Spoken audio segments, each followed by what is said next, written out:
tees.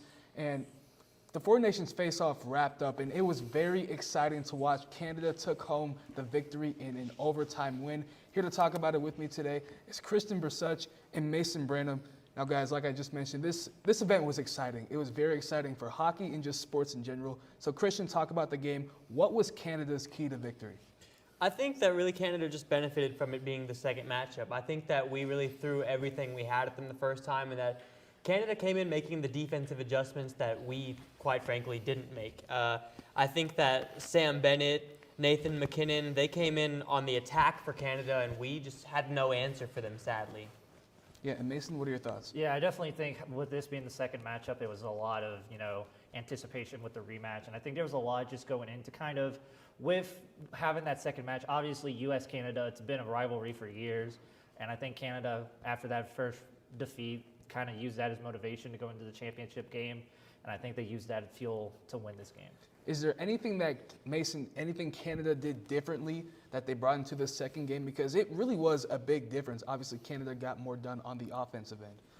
Yeah, I think just that offense was able to perform better than the first game. I think one of the things kind of looking at that game was the U.S. and Canada, the shot disparity. It was a little bit, nothing too crazy, but still Canada was able to take more advantage of those shots where U.S. wasn't really able to. But I think just overall, there was a lot going into that game. But again, Canada's offense, obviously Connor McDavid, he's the star of the team. He really took over in that overtime period and won the game. But I think he helped let these offense to a win.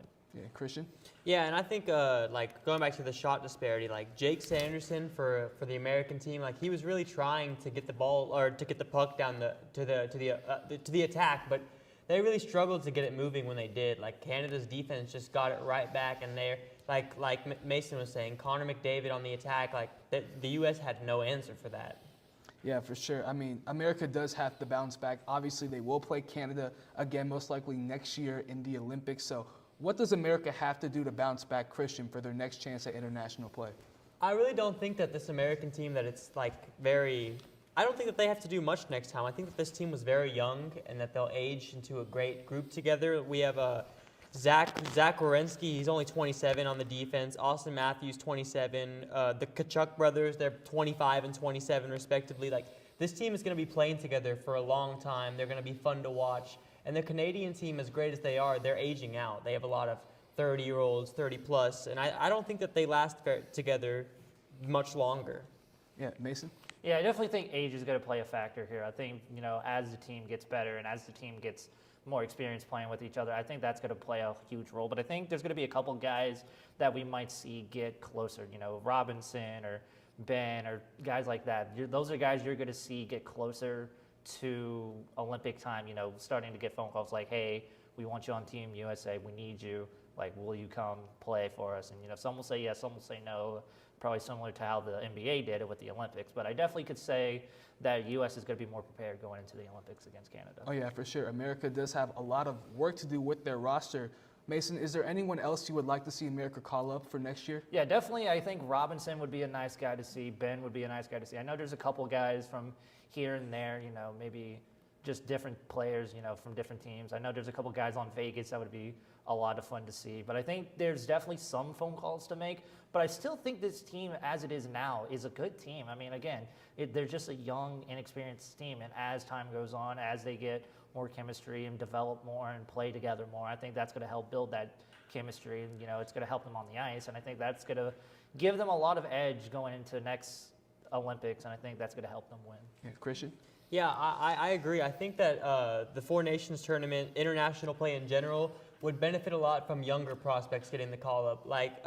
For example, Matthew Lansing, Cole McKinney, both of these, they're American prospects. They're currently rocking on the under-18 team, but next time we come around, they'll be, in the Olympics, they'll be almost 20. For the Four Nations tournament, they'll definitely be over 18, most likely in the draft, maybe already drafted. So I think that it could be very interesting to see young players represent their nation as well.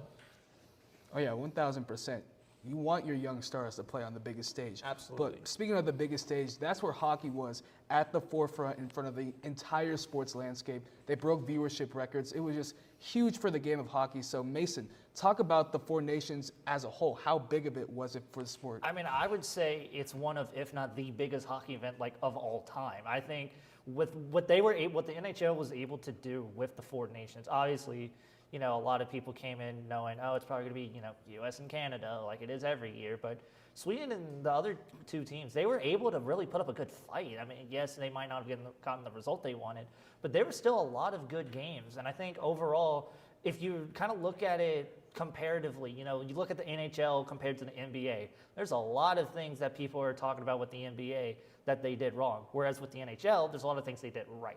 And I think, honestly, the NBA could use what the NHL did as kind of a learning curve, you know, say, hey, this is how we need, you know, this is how they did their All-Star weekend, you know, maybe not necessarily copy the exact same thing, but say, hey, you know, we could take a couple things here and there and learn from it and, you know, maybe make both All-Star weekends great, and that would be just great for sports fans in general. Yeah, Christian? Yeah, absolutely. I think that the NBA could absolutely steal an idea like the Four Nations tournament. Like we had Finland, Sweden, the U.S., and Canada. In the NBA, we have a lot of other countries that are represented as well. They could have more teams, or they could group together like Europe and Asia into a team and have it be like a continental cup. But I think there's a lot of options, and even the MLB, like with how many international players we have in the MLB, like I think that's a big idea for sports leagues going forward to do international play. Yeah, I think a lot of sports leagues are going to be very influenced by what we just witnessed in hockey. It was such a huge success, but let's just stick with hockey for a second. Obviously, this replaced the All-Star game this year. It was very new, very different for a lot of these players. And with how successful it was, Christian, do you think this event or events like this in the future could replace the All-Star game? I really do. I honestly think that the All-Star game has just been a broken format for the past few years now. Like players, especially in a sport like hockey, like it's not worth the risk to get injured playing full force in this game that's more of a celebration than a real game. There's no stakes to be had. And I think that that's really impacted the quality of play in the game, and that a Four Nations tournament like we saw like completely negates that problem. The players are proud to play for the flag on their shoulder, and I think that that really shows and will be an improvement if they choose to permanently replace the All-Star game with this. Yeah, Mason?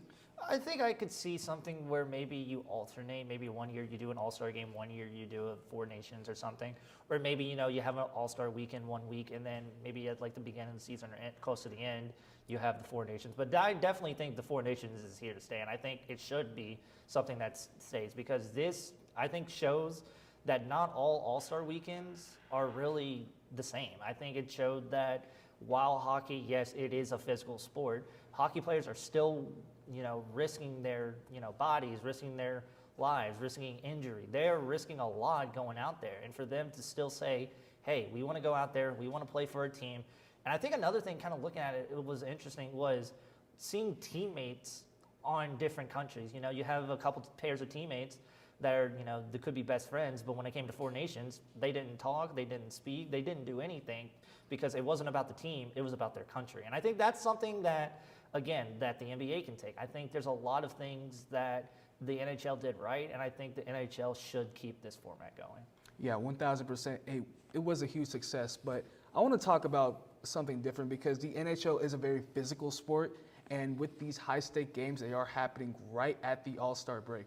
So do you think that really, should this take place right in the middle of the season, or do you believe that it should take place like the NFL, like right after the season, Christian? I think that that's a great point to bring up. Like we were talking about injuries with the All-Star game, the injury risk isn't gone with the Four Nations. And although the players might not mind doing it for their flag, the teams that pay them those million-dollar contracts are definitely getting anxious watching their players out there. So I think that that's definitely a conversation the league's going to have going forward, whether it should be an off-season thing or during the All-Star break like we just had it. Yeah, without a doubt, the future of hockey is on the rise. And coming up next, we will talk about another team that's on the rise in the Dallas Mavericks.